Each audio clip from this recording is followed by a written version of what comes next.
Ito ang sinasabing bagong gaming phone ngayon ng Infinix. At ito ang Infinix GT20 Pro. At sa video na to, isasalang natin to sa ating extreme gaming test. Na kung saan, lalaroan natin to nitong 13 high graphical demanding games na to na isa-setup natin sa pinakamataas sa settings para malaman natin kung ano yung performance talaga ng device ito pagdating sa mga game na napili natin. Para malaman natin yung FPS nito, gada game, yung temperature na makukuha natin dito sa gada game na lalaroin natin, and also, para malaman na rin natin kung ano nga ba yung mga mangyayari sa device ito, kung magkakaroon ba siya ng thermal throttling or may mga issue ba ako makikita sa kanya, lahat ng yan ay pag-uusapan natin sa video na to. Kaya ngayon, tara, pag-usapan natin. Again, quick recap lang, yung chipset na ginamit dito ay Dimensity 8200 Ultimate. Based sa mga test na ginawa natin, ay nakakuha tayo dito ng 900,000 plus and 2 to benchmark score. Almost 1 million yan mga kaparakoy. At pagdating sa thermal throttling test na ginawa natin dito, ay nakakuha tayo dito kaparakoy ng almost pasadong score. Kaya mas naging interested ako gawan to ng gaming test para talagang makita ko kung ano yung kayang gawin na itong device ito pagdating sa mga game na madalas nating nilalaro. By the way, hindi nga pala ito yung una na gagawa tayo ng extreme gaming test on 8200 Ultimate chipset. Dahil yung una nating nagawa niyan ay ang Camon 30 Pro 5G. At based sa review na ginawa natin doon, ay okay naman yung kanyang performance. Yun nga lang, medyo mataas yung temperature pero overall, okay yung performance. So I hope ganun din ang mangyari dito sa Infinix GT20 Pro. But anyway, enough talking, now let's go sa procedure. Bukod sa pagsasetup ng max settings sa supported ng phone na to sa gada game, ay isa-setup na rin natin to sa kanyang gaming performance, which is isasagad natin doon sa kanyang game booster. Tsaka sinetup ko na rin nga pala sa 75% yung brightness ng device ito habang lalaroin natin siya ng tuloy-tuloy. Medyo nahihirapan kasi yung mata ko sa 50% brightness kaya hindi ko siya sinetup doon. 75 is yung pinaka-okay. Syempre, naka 100%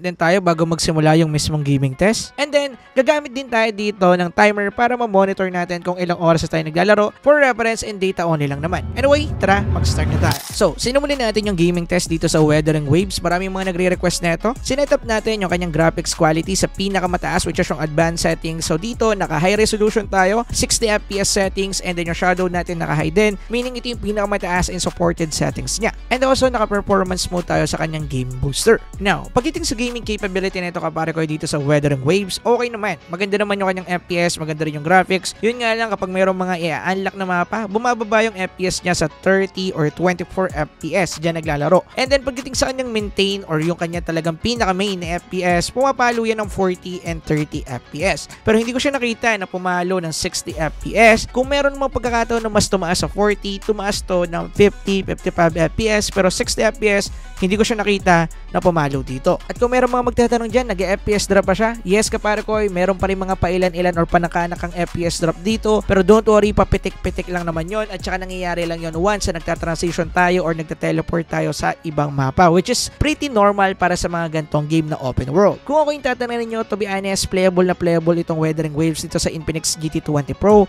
Yun nga lang, mas ma-advise ko na hindi ninyo i-max out yung settings, at least doon sa resolution part. Yung purpose kasi ng video natin ay talagang ma-max out or masagad yung capability ng device na to para malaman natin kung okay nga ba siya doon sa game. Kung kaya niya mag-run ng ganito ka-smooth or medyo smooth sa ganitong settings, for sure sa mga lower settings neto ay mas magiging okay yung performance niya. Anyway, yung endpoint, okay yung performance niya pagdating dito. Now, pagdating sa kanyang thermal, ito yung nakuha natin. After ng 30 minutes of playing time, nakakuha tayo dito ng 40 or 39 to 40 degrees Celsius, which is not bad para sa game na to. So, yung next naman na tinasing natin dito is itong solo leveling Arise, and then dito, sinetup natin siya sa very high preset settings at 60 FPS settings. Now, pagdating sa kanyang gaming capability, ay okay na okay din. Playable na playable tong solo leveling Arise, okay na okay yung kanyang graphics, maganda rin yung kanyang nakuhang FPS, yun nga lang hindi 60 or maintain 60 FPS. But nakakuha tayo ng pretty high FPS din, which is 45, 40, and 35 FPS. Diyan naglalaro yung pinaka main FPS or maintain FPS netong game na to. Yun nga lang, syempre may mga pagkakataon pa rin na bumababa siya ng 30 or below 30 FPS, which is okay lang din naman at reasonable, at nangyayari lang naman yun once na marami ng monsters sa field. Pero ang maganda dyan, papitik-pitik lang naman yun nangyayari, meaning hindi siya lagi at hindi din siya nagpa-permanent doon sa below 30 FPS na yun. Madalas talagang FPS niya or average FPS niya is 35 to 45 FPS, which is not bad para sa game na to. And then same comment lang din kagaya ng sinabi ko sa Weathering Waves, if isa-setup natin to sa medyo mababang graphical settings, for sure makakuha tayo ng above 50 or 60 FPS sa game na to, kaya no need mag-alala para dito kapare ko. Anyway, ito yung nakuha nating temperature dito sa solo leveling Arise. So after ng 40 to 43 minutes sa paglalaro ay nakakuha tayo dito ng 39 to 40 degree Celsius, which is normal temperature para sa ganitong game at sa cellphone natin. By the way, hindi ko nasabi kanina, yung room temperature natin dito is 29 to 31 degrees Celsius. Hindi naka-open yung aircon natin this time, pero merong electric fan na nakatutok sa akin at pati sa camera ko kasi nag-overheat yung A6700. Anyway, proceed tayo sa next game. So walang pahinga-pahinga, sinalpak agad natin dito yung ating Genshin Impact, and then yung sinetup nating settings dito is highest preset settings at 60 FPS po kapare ko. And then naka-performance mode tayo dito at naka-enable din yung ating esports grade control. So ito yung function na kung saan magiging consistent yung touch response ng device natin doon sa game na nalalaro natin or kung saan natin to i-activate. By the way, hindi lahat ng game meron neto, pero merong mga certain games na supported or pwede nang gamitin itong feature na to kay Infinix GT20 Pro. Anyway, pagdating sa performance ng device na to dito sa Genshin Impact ay okay na okay kapare ko. Kung nanggaling na kayo doon sa full review natin dito sa GT20 Pro, nakita ninyo na talagang playable itong GT20 Pro sa Genshin Impact. Talagang okay na okay, maganda yung kanyang FPS. Yun nga lang, hindi siya nagme-maintain ng 60 FPS, pero may mga pagkakataon na pumapalo siya ng 60. Pero yun nga lang, hindi consistent. Ang nakuha natin consistent FPS dito is nasa 45 FPS, nasa 40, minsan pumapalo ng 50, pero bumababa din agad. Ang pinakamababa naman na nakita nating FPS dito is 37 to 32 FPS, which is not bad at papitik-pitik lang naman. Basta in overall, playable na playable dito ang Genshin Impact. At ang nakuha natin dyan temperature ay nasa 44 to 45 degree Celsius kapare ko. At doon sa full review nga pala na ginawa natin ay pumalo to ng 47 degrees Celsius. So maaari pa tong tumaas, it depends na lang yan sa playing time kasi yung playing time natin doon sa review na yon is 45 minutes. Dito kasi yung playing time natin is 30 minutes sa Genshin Impact. Tinapos lang natin yung mission. So dito sa part na to, confirm natin na talagang mataas yung mga kuha nating temperature dito sa Genshin Impact. Para masolusyonan to, pwede nyong ibaba yung graphics settings sa medium or kaya gumamit ng phone cooler. So walang pahinga-pahinga. Next naman nating sinalang is itong Mobile Legends, and then dito yung supported settings niya is ultra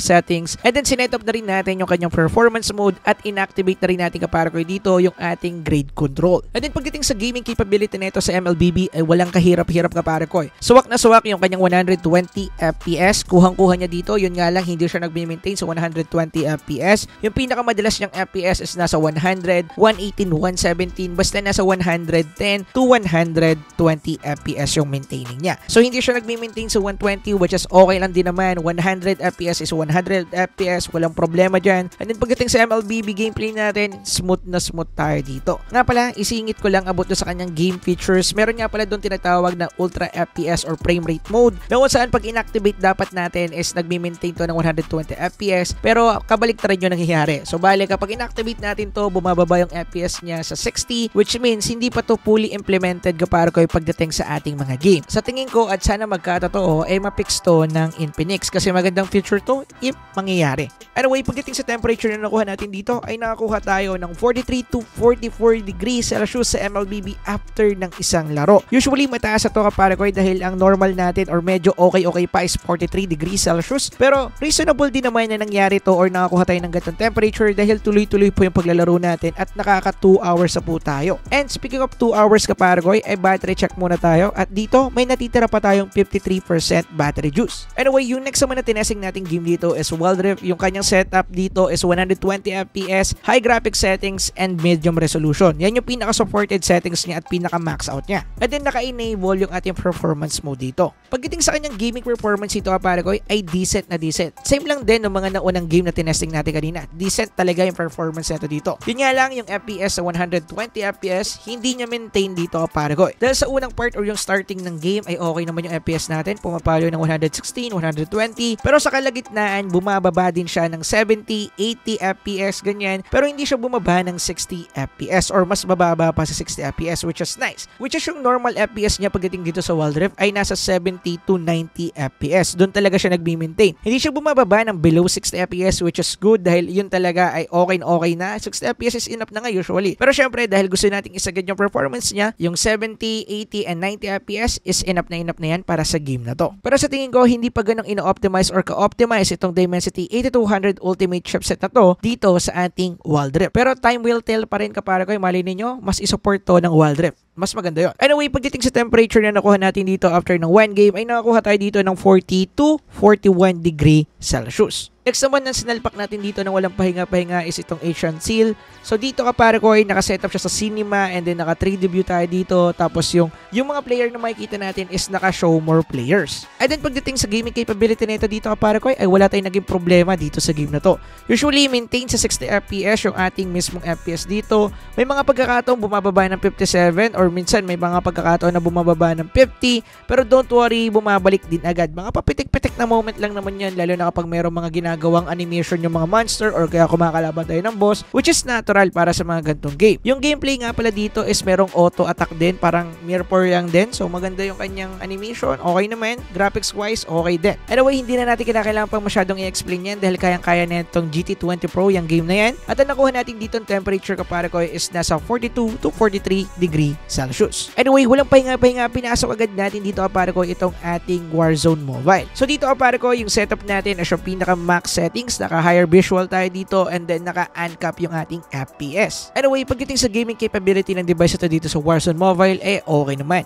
Nakakuha tayo dito ng 60 FPS pero hindi maintain. Madalas nga nag-i-stay to sa 40, 30 FPS ganyan. At ang pinaka-drop niya talaga is nasa below 30 FPS pero don't worry, biglaan lang yun at papitik-pitik lang naman. At kapag walang masyado nangyayari or kaya naglilibot-libot ka lang sa mapa kapare ko, yung FPS natin ay nasa 50, 55, minsan pumapayo din 62 or 60 FPS. So madalasan dun siya talaga kapare ko. Pero pag meron ng mga ganap or meron ng mga team fight, meron ng mga labanan yan, nagkakaroon na tayo ng pagbaba ng FPS which is bumababa siya sa 40 to 30 FPS. Which is ngayon normal lang to kapare ko dahil hindi pa nga ganun ka-optimize tong mismong game na to. Usually kahit yung malalakas sa chipset kagaya ng Snapdragon 8 Gen 2, nagkaroon pa rin ng problema sa game na to or nagkaroon pa rin tayo ng medyo issue pagdating sa FPS. Bumababa pa rin siya sa 60 FPS kahit kaya niya yung 120 dahil nga hindi pa ganun ka-optimize itong game na to. Which is reasonable lang naman at wala naman tayong problema doon. Kaya antay na lang natin yung devs sa gagawin nilang hakbang para ma-optimize tong Warzone Mobile dahil for sure kung ma-optimize na to, marami maglalaro ng game na to. Anyway, pagdating sa thermal or temperature na nakuha natin dito, naglalaro lang to ng 40 to 41 degrees Celsius which is considered as normal pa. By the way, time check, nakaka 3 hours of playing time na nga pala tayo dito at ito yung natira nating battery juice. Meron pa tayong 35%. Tingnan natin mamaya kung hanggang saan aabot to.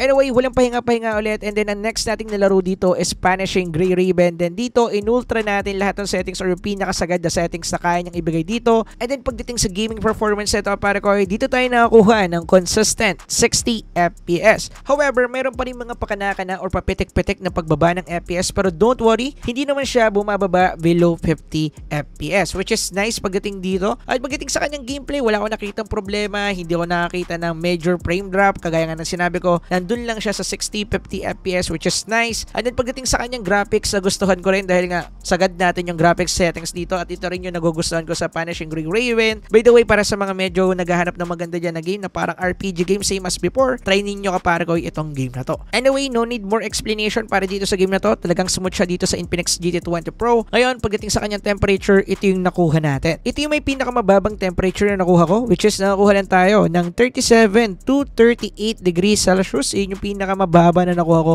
sa entire na game na ginawa natin dito. Anyway, next game tayo. Walang pahinga-pahinga, yung next game na nalaro natin dito is yung most requested ng iba dyan, Blood Strike. So dito mga kapare ko, meron tayong ultra FPS, naka-high yung resolution and high din yung ating graphics quality. And then pagdating sa gameplay, nakakuha tayo dito ng decent performance. Usually, ito yung pinaka-maintain FPS na nakita ko sa lahat ng game na nalaro ko dito dahil nakakuha tayo dito ng maintain 60 FPS. Pero sa tingin ko, kaya pa na itong tumaas pa pero hindi ko alam kung supported na ba dito yung 90 to 120 FPS. Para sa mga naglalaro na itong Blood Strike, comment nyo naman dyan sa ilalim. Pero sa tingin ko kapare ko, may itataas pa tong game na to if magiging mas optimized pa siya kasi kitang-kita nyo naman yung FPS natin dyan is maintain yan all the way from the start to finish and naka 60 FPS tayo dyan. By the way, okay malilito, yung 59 point something consider as 60 FPS yan dahil dito sa FPS meter na gamit natin is kahit yung mga point FPS or frame rate per second ay nakukuha niya pa rin. Anyway, performance wise, wala tayong magiging problema sa compatibility and gaming capability nito pagdating dito sa Blood Strike. At ito yung nakuha nating temperature dito. At ang nakuha nating temperature dito ay 37 degrees Celsius lang.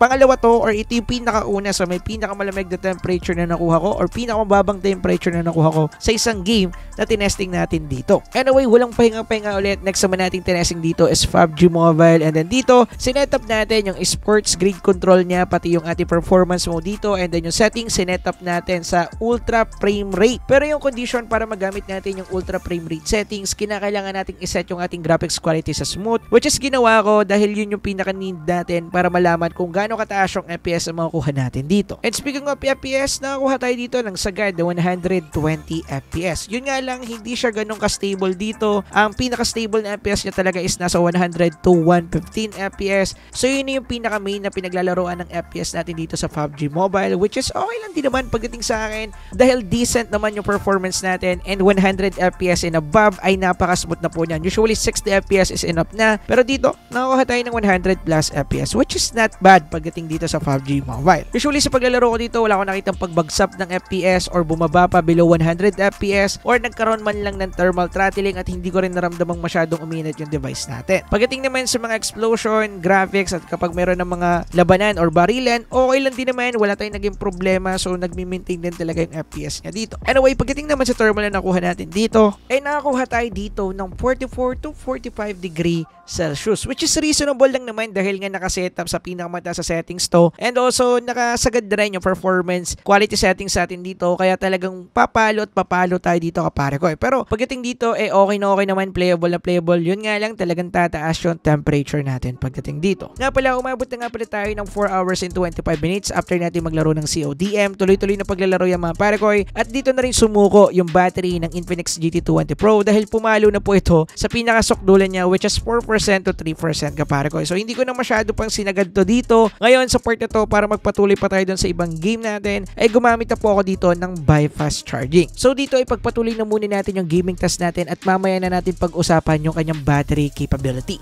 So next naman natin tinesting dito para ko is itong Firelight 84. Nawala na to sa radar ko, pero ibalik natin dito sa gaming test. So meron tayo ditong high frame rate settings and extreme graphics settings. So pagdating sa gaming capability na ito dito para ko, yung FPS na nakuha lang natin is 40 FPS. Dahil nga naka-high FPS frame rate settings lang tayo, kaya syempre nandyan lang talaga yung makukuha nating FPS dito. Maintain naman siya sa 40 FPS, pero may mga pagkakataon pa rin bumababa siya sa 30 something. Pero okay pa rin naman pagdating doon, kasi yun na nga lang yung pinakasagad niya na settings para dito. So sa part na to, ang may problema or may issue dito is yung developer mismo ng Firelight 84, dahil malamang sa alamang yung Dimensity 8200 Ultimate ay hindi pa ganong ka-sustainable or supported or ka-optimize dito sa ating Firelight 84. So I think sa mga susunod na update, pwede na ito mabago. I hope so. Sa tingin ko naman, may hilot yan ni Infinix. Anyway, pagdating sa temperature, nakakuha tayo dito ng normal temperature na 40 to 41 degrees Celsius. Hindi na rin nakakabigla dahil wala tayong extreme settings pagdating sa FPS. Anyway, yung next na sinalang naman natin ditong game is Mirror, and then sinet up natin yung kanyang graphic settings sa quality preset. So as you can see, halos lahat yan naka-high or naka-quality settings tayo. And then pagdating sa kanyang gameplay kapare ko, ganun pa rin naman, nakakuha pa rin tayo ng typical FPS na nakukuha natin kay Mirror, which is 40-45 FPS. So syempre may mga pagdadrop pa rin na nakakuha tayo natatala, which is bumababa pa rin to ng 30 plus FPS, which is pretty normal para sa game na to. At yeah, maganda naman yung gameplay natin dito. Wala naman ako nakitang problema pag naggagawa tayo ng mission dahil nga autoplay lang to. Decent na decent yung performance niya para sa akin dito, pero yun nga, FPS wise hindi ganong kataasan, pero performance wise ay nandun naman siya. Basta yung endpoint natin dito, playable tong device na to pagdating sa Mirror. Anyway, pagdating naman sa kanyang temperature, after ng kulang-kulang or almost 30 minutes kapara ko, ay nakakuha pa rin tayo dito ng medyo mataas sa temperature, which is 43 to 44 degree Celsius. So yung pinaka-last na game na tinesting natin dito ay itong ating CODM. So dito kapara ko, yung setup natin sa kanya is ultra frame rate, and then yung condition nito para magamit yung ultra frame rate ay kailangan nating iset sa low graphical settings yung ating graphic settings, which is okay lang din naman. Anyway, pagdating sa kanyang gameplay dito sa MP mode, napaka-smooth ng ating performance dito. Nakakuha tayo dito ng decent and consistent 90 FPS kaparagoy. May mga pagkakataon na bumababa, pero 2 FPS lang naman, nasa 88, 85 ganyan, okay na rin naman yun. And then pagdating naman sa VR mode, ganun din yung performance niya, smooth at 90 FPS din. Wala tayong makikitang problema pagdating sa CODM dahil nga kilala naman natin tong game na to na isa sa pinaka-optimized na game sa lahat ng pwede nating laruin ngayon dito sa Play Store or kaya sa App Store. Maganda talaga yung optimization nito kaparagoy pagdating sa mga devices na available ngayon sa market. Yan yung gusto ko sa CODM. Anyway, pagdating sa thermal nito, ay nakakuha tayo ng normal temperature na 39 to 40 degree Celsius. Now, ito yung official playing time natin kapare ko. Saktong-sakto after natin mag-temperature check, pinos ko agad yung timer at meron tayong 5 hours and 28 minutes na tuloy-tuloy na paglalaro para sa 13 high demanding graphics game na to. So ito nga pala yung battery usage record natin about dun sa ginawa nating gaming test. As you can see, makikita dyan yung screen time and also yung percentage na consume neto dun sa mismong battery natin. Now, usapang final verdict tayo. So, about dito sa phone na to, pare ko, based sa ginawa kong gaming test dito, masasabi ko na talagang gaming capable naman siya, as in okay na okay siya. Pero, medyo mabibitin tayo bahagya pagdating sa FPS niya sa ibang game, kagaya na nga nitong Weathering Waves, Solo Leveling, Firelight 84, or kaya yung ating Genshin Impact. So, dito sa port na to, for sure, kailangan lang ng proper optimization nito. Eh, syempre, kailangan din natin mag-adjust sa settings, so kailangan yung ibaba yung graphics quality para syempre, ma-max out man lang yung pinaka-performance at FPS na kayang ibigay ng device na to. At isa pa kung hindi nyo naman kayang mag-adjust pagdating sa kanyang graphical settings or FPS settings, mas maganda na gumamit kayo dito kapare ko ng phone cooler dahil legit kapare ko talagang umiinit itong device na to lalo na sa mga high demanding graphics game. Talagang medyo nahihirapan siya pagdating dito dahil pumapalo nga siya ng 45 to 47 degrees Celsius which is hindi na po normal pagdating sa devices natin. Kaya kinakailangan it's either gumamit tayo ng phone radiator or kaya iset up yung ating graphics settings or FPS settings sa medyo mababang level pagdating dun sa game na lalaroin natin. At pagdating naman sa battery performance nito or capability nito, para sa akin slightly na makuna to or okay na rin. Kumbaga pwede na pagdating sa kanyang battery. Don't get me wrong, marami na po ako na testing at sinalang talaga sa extreme gaming test natin na tuloy-tuloy na paglalaro at mga 5,000 mAh yon. Usually kapag nasa 4-hour mark na kami or 4-hour plus mark na po kami, dapat nasa 20%, 10% or may mga natitira pang 30%. Sometimes yun talaga yung makukunat na cellphone. Tsaka same lang din yung stress level na binigay ko doon sa mga devices yun which is max out lahat para makuha natin yung pinaka full data natin about sa gaming test ito. At kagaya nga na sinasabi ko, based sa ginawa kong testing na to, masasabi natin na itong phone na to which is ang Infinix GT20 Pro ay masasabi ko na contender ito sa mid-range level segment kapara ko ng mga smartphone na available ngayon. Usually almost the same sila ng Common 30 Pro. Antayin ninyo yung gagawin nating gaming test sa Poco X6 Pro kaya abang-abang kayo dyan para sa mga nag-iisip kung bibili pa sila. Anyway, this is your boy para kay Steven Tips. If meron kayong mga tanong or meron kayong mga gustong itanong dyan sa comment section na hindi ko nasabi dito sa video, i-comment nyo lang at pag-usapan natin. Yun lang. Peace.